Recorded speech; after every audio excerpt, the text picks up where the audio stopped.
ito, magpa-prank tayo mamaya kay sa ating na naman anakan. Bagong ligo ako.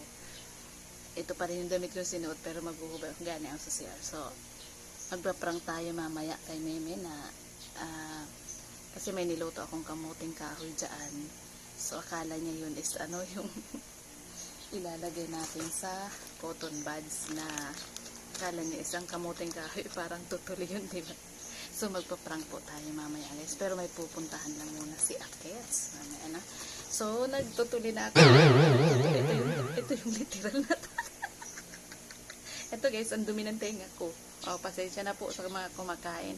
Tabi-tabi po. Kasi ano lang to, katuwaan lang. Prank lang talaga. Pero ito yung guys, ang literal na aking nilinis sa tenga ko. Ayan yung guys. So, kunwari, ito ay yung ipapakita ko sa kanya mamaya. Ayan.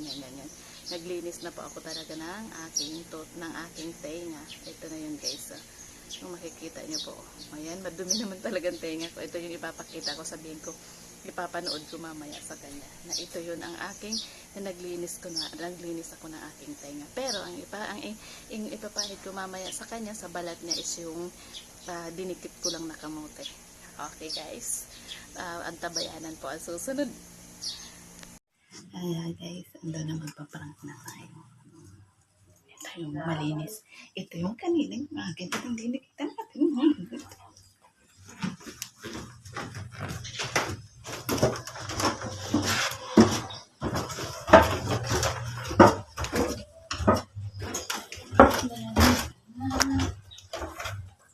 Mikintag ka na naman. Unti na lang yung buhok mo kakulay mo.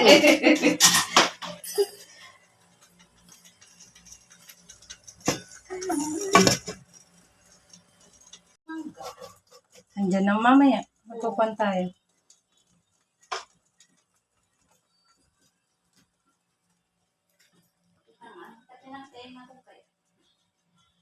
Bumili ka bago?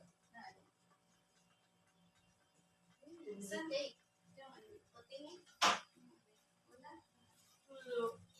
Patingin.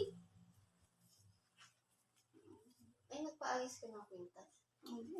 Dapat pala, pinaayos ko yung kwintas ko sa'yo. Yun na lang.